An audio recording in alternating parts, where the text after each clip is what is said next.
আসসালামু আলাইকুম। আজকে আমি বেগুন দিয়ে মাছের ঝোল করব।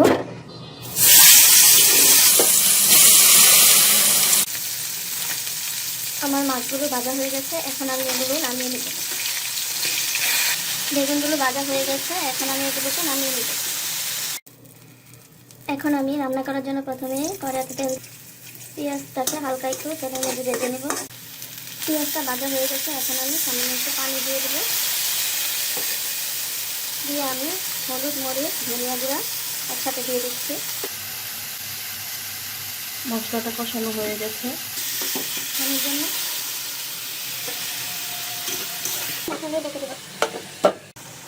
কষানো হয়ে গেছে, এখন আমি পানি দিয়ে দেবো পরিমাণ মতো।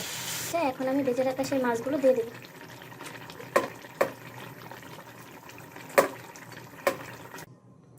আমার তরকারিটা হয়ে গেছে।